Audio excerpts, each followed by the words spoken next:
नमस्कार दोस्तों, श्री राधे। मैं अंशुल त्रिपाठी, आपका ज्योतिषविद एवं वास्तु शास्त्री, आपके पसंदीदा चैनल ज्योतिष पंचांग से। मित्रों, आज हम कलश स्थापन के बारे में बात करेंगे। कलश स्थापन का शुभ मुहूर्त कितने बजे से कितने बजे तक है। इस बार कलश स्थापन का मुहूर्त थोड़ा कम समय तक है, अतः आप समय का ध्यान नहीं देंगे तो शुभ मुहूर्त आप चूक जाएंगे और आपके घट स्थापन का समय सही नहीं होगा। कलश स्थापन में कौन कौन सी सामग्रियां प्रयोग की जाती हैं, इसके बारे में हम चर्चा करेंगे और संक्षिप्त और सूक्ष्म विधि भी आपको हम बताएंगे कि कलश स्थापन कैसे आप अपने आप स्वयं घर पर कर सकते हैं। तो ज्यादा समय न लेते हुए सबसे पहले हम बात करते हैं कि कलश स्थापन है क्या। देखिए, भारतीय संस्कृति में कोई भी शुभ कार्य जब प्रारंभ होता है तो उसमें कलश स्थापन का विशेष महत्व होता है। कलश स्थापन माना जाता है कि सभी देवी देवताओं का वास है, पंचतत्व का प्रतीक है। कलश स्थापन हमारे संकल्प का प्रतीक है, सौभाग्य का प्रतीक है, विकास का प्रतीक है। चाहे दीपावली हो चाहे विवाह हो, हर कार्य में कलश स्थापन होता है। अब दूसरी नंबर की हम बात करते हैं कि कलश स्थापन में कौन कौन सी सामग्रियां प्रयोग की जाती हैं। कलश स्थापन में सबसे महत्वपूर्ण तो कलश का पात्र होता है। पात्र के संबंध में कई बातें आती हैं। सोना, चांदी, पीतल, तांबा, हर तरह के पात्रों का प्रयोग करते हुए देखा गया है। लेकिन जहां तक मैं कहूं नवरात्र के संबंध में मिट्टी के पात्र का प्रयोग हो तो सबसे श्रेष्ठ होता है, क्योंकि नवरात्र में जौ को अंकुरित करने का एक शुभ कार्य किया जाता है। इस अंकुरण के लिए जौ में नमी बनी रहे, इसके लिए मिट्टी का पात्र होना अति आवश्यक है। पूरब क्षेत्रों में कलश के ऊपर ही गोबर की लाइन बनाई जाती है और उसमें जौ के बीजों को चुभो दिया जाता है, जो आसानी से अंकुरित होते हैं। कहा जाता है कि आपके जौ जितनी श्रेष्ठता से अंकुरित होंगे, आपका संकल्प और आपका पूजन कार्य उतना ही सफल माना जाता है। तो अब हम बात करते हैं सामग्री के संबंध में। हल्दी, लौंग, इलायची, सुपारी, सिक्का, अक्षत, मिश्री, दूर्वा, आम की 5 पत्तियां, नारियल, लाल कपड़ा, कलावा और पुष्प। इन सामग्रियों की आवश्यकता होती है कलश स्थापन में। एक महत्वपूर्ण बात हम आपसे और कहेंगे, नवरात्र के जो भी कार्य आप करिएगा पूरी साफ सफाई से ही करिएगा।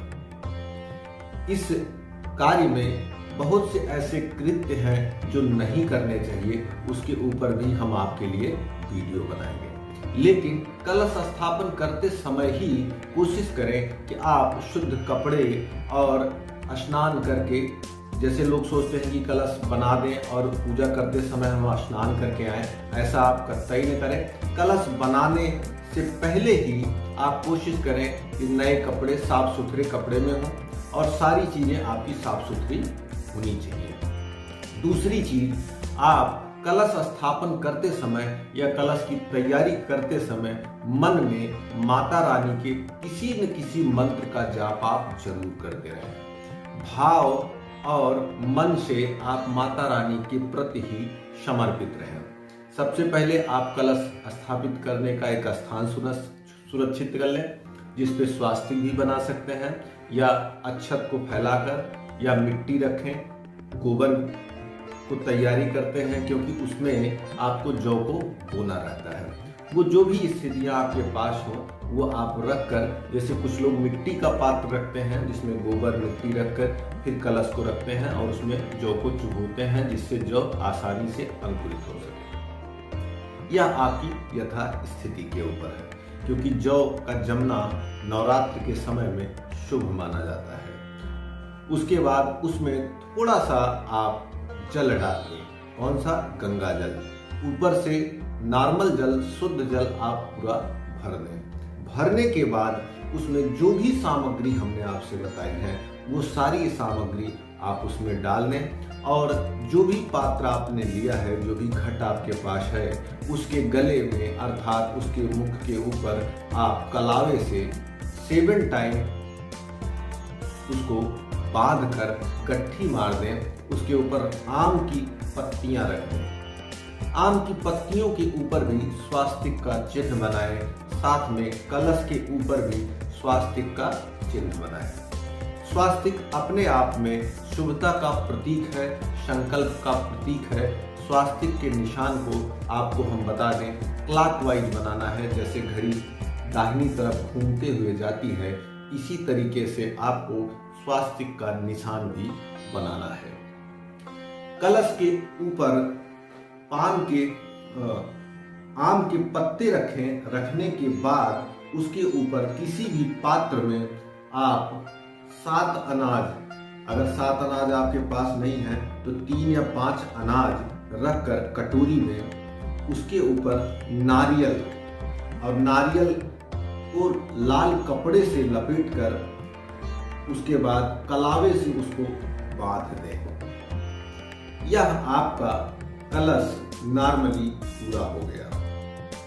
भारतीय संस्कृति में जो भी कृत्य किया जाता है उसके लिए कुछ मंत्र पढ़े जाते हैं। उन मंत्रों का इतना ही लक्ष्य है कि यह चीज हम भगवान आपको समर्पित कर रहे हैं, उसको आप स्वीकारें। इसीलिए हमने आपसे कहा कि जब आप कोई भी कार्य करें कलश से संबंधित, तो माता रानी का कोई न कोई मंत्र आप जरूर जपते हुए इस कार्य को करें। अगर आपको कुछ नहीं आता तो जय माता दी यह भाव आप मन में करते हुए या हल्की सी आवाज निकालते हुए आप इसको करें। यह आपके लिए बेहतर और शुभ होगा। यह रही कलश स्थापन की संक्षिप्त विधि। एक महत्वपूर्ण चीज हम आपको बता दें कि आप कोई भी पूजा करें तो संकल्प जरूर पढ़ें। संकल्प आपके कार्य की पूर्णता की एक तरह से ओपनिंग है और गारंटी है। कहा जाता है कि संकल्प में जो जो चीजें आप समाहित करते हैं, परमात्मा उन चीजों को पूरा करते हैं।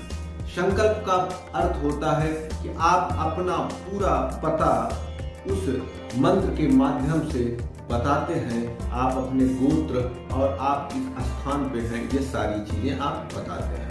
लेकिन अगर आप यह नहीं कर पाते हैं तो संक्षिप्त रूप से हिंदी में ही आप अपना नाम, पिता का नाम, कौन सा वर्ष चल रहा है, कौन सा दिन है, कौन सा महीना है, यह सब कुछ आप बताएं। जहां पर आपको चीजें ना पता हो वहां पर अमुक कह के भगवान से क्षमा याचना करके आगे बढ़ सकते हैं और अपनी पूरी बात अपनी भाषा में भगवान से कह सकते हैं कि मैंने इसी संकल्प से इस पूजा को रखा है, प्रभु आप मेरे मनोकामना को पूरा करिए। तो ज्यादा समय न लेते हुए हमने आपको सबसे पहले कलश के बारे में बताया, कलश की सामग्री के बारे में बताया, कलश को स्थापन कैसे करना है।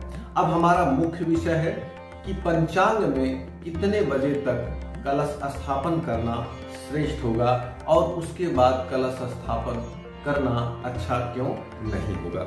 सबसे पहले आपको एक बात बता दें कि यह नवरात्रि हमारे हिंदू धर्म का पहला दिन होता है। इसको हम 9 दिन बड़े उत्साह के साथ नवरात्रि के रूप में मनाते हैं। यह नवरात्रि अपने आप में बहुत ही अद्भुत है। कहा जाता है भगवान राम जब रावण से विजयी नहीं हुए तो उन्होंने भी माता रानी के 9 दिन पूजा की थी। कहा जाता है कि इस नवरात्र में जो भी संकल्प मनुष्य करता है, माता रानी उसके संकल्प को पूरा करती है। नवरात्र अर्थात नवरात्रि। नवरात्रि में कुछ लोग सोचते हैं कि अष्टमी के बाद ही हम पारण कर लें, लेकिन उन लोगों से मेरा एक निवेदन है, अगर नवरात्रि 9 दिन की हो तो कोशिश करें जब तक नवरात्रियां न बीत जाए, अर्थात 9 रात न बीत जाए, आप भूल कर भी पारण ना करें। कभी कभार ऐसा होता है कि नवरात्र में एक आध दिन कम होता है। इस स्थिति में भले ही आप बिना नवरात्रि के ही नवरात्र का पारण कर ले, लेकिन ज़्यादातर कोशिश करें अगर नवरात्रि का नवरात्र है तो आप जरूर नवरात्रि बिताने के बाद ही पारण करें। अब हम बात करते हैं कि यह संवत्सर, हम आपको बता दें 78 संवत्सर है, जिसे आनंद नामक संवत्सर कहा जाता है। चैत्र शुक्ल पक्ष प्रतिपदा, अंग्रेजी तिथि के अनुसार 13 अप्रैल, दिन मंगलवार को अश्विनी नक्षत्र में प्रारंभ हो रहा है और यहाँ पर प्रतिपदा तिथि जो है 8:47 तक ही सुबह है। कलश स्थापन में प्रतिपदा तिथि होना अति आवश्यक है, क्योंकि 9 दिन का नवरात्र प्रारंभ प्रतिपदा से ही होता है। यह तिथि सुबह ही समाप्त हो रही है। ज्यादातर आपने देखा होगा कलश स्थापन के लिए अभिजित मुहूर्त का प्रयोग किया जाता है, जो दोपहर अर्थात 12 बजे से 1 बजे के मध्य में होता है। परंतु इस बार अभिजित मुहूर्त तक प्रतिपदा तिथि न होने के नाते सुबह की प्रतिपदा तिथि जब तक है उसी वेला में ही आपको कलश स्थापन करना है। इस विषय को ध्यान और महत्वपूर्ण तरीके से आप करिएगा, क्योंकि अगर आपने प्रतिपदा तिथि में कलश स्थापन नहीं किया तो 9 तिथियों का जो आपका संकल्प होगा कहीं न कहीं वह अधूरा माना जाएगा। इसलिए कोशिश करें कि आप सुबह जल्दी उठकर सारी तैयारियां कर लें और कलश स्थापन इसी शुभ मुहूर्त में ही कर लें, क्योंकि इसी समय में ही आपका नवरात्रि का जो संकल्प है वो पूरा हो पाएगा। नहीं तो सुबह के बाद तिथि परिवर्तित हो जाएगी। जो प्रतिपदा तिथि है वह द्वितीय तिथि के रूप में ऐसे तो लोग कहते हैं कि जो तिथि सुबह होती है वो पूरे दिन मानी जाती है। मानना और होना 2 शब्द है, जबकि अगर आपको पंचांग के अनुसार एकदम व्यवस्थित जाना है तो पंचांग में साफ साफ लिखा है कलश स्थापन का समय 8:47 तक है। उसके बाद जो भी चीजें होंगी वो मानी जाएंगी, वास्तविक रूप में नहीं होंगी। तो कोशिश करें सुबह जल्दी उठें और नित्य क्रम अपना पूरा करके स्नान करके आप सीधे इस कार्य में लग जाएं, तभी यह नवरात्र आपके लिए शुभ होगा। जौ के संबंध में थोड़ी सी बात करें। जौ को अच्छे तरीके से लगाना चाहिए, क्योंकि जौ जितने अच्छे से फलता और फूलता है, कहा जाता है घर में उतनी सुख समृद्धि की वृद्धि होगी, साथ में जो नकारात्मक ऊर्जा है वह समाप्त होती है। नवरात्र में कुछ लोग अखंड दीप की भी स्थापना करते हैं, यह बड़ा शुभ माना जाता है। आप भी कोशिश करें अपने घर में नकारात्मक ऊर्जा को अगर खत्म करना चाहते हैं तो अखंड दीप माता को 9 दिन समर्पित करें। इससे आपके घर में जो भी नकारात्मक ऊर्जा है वह समाप्त होगी। पूरे साल भर के लिए आपके घर में एनर्जी इकट्ठा होगी। इस पे भी हम एक वीडियो बनाएंगे कि इस नवरात्रि में हम क्या करें जिससे हमें अधिक से अधिक सकारात्मक ऊर्जा प्राप्त हो और हमारा जीवन निष्कंटक हो। इससे संबंधित कोई आपको प्रश्न पूछना हो तो आप हमारे चैनल के कमेंट बॉक्स में जाकर अपने प्रश्नों को छोड़ सकते हैं, नहीं तो दिए हुए नंबर पर आप फोन करके बात कर सकते हैं। धन्यवाद। श्री राधे। उम्मीद करती हूँ आपको वीडियो पसंद आया होगा, तो इसे लाइक करना ना भूलें। ज्योतिष और पंचांग से जुड़ी जानकारी हम आपके लिए लाते रहेंगे, तो आपके अपने YouTube चैनल ज्योतिष पंचांग को सब्सक्राइब करें और बेल आइकन जरूर प्रेस करें, ताकि आपको लेटेस्ट वीडियो की नोटिफिकेशन लगातार मिलती रहे।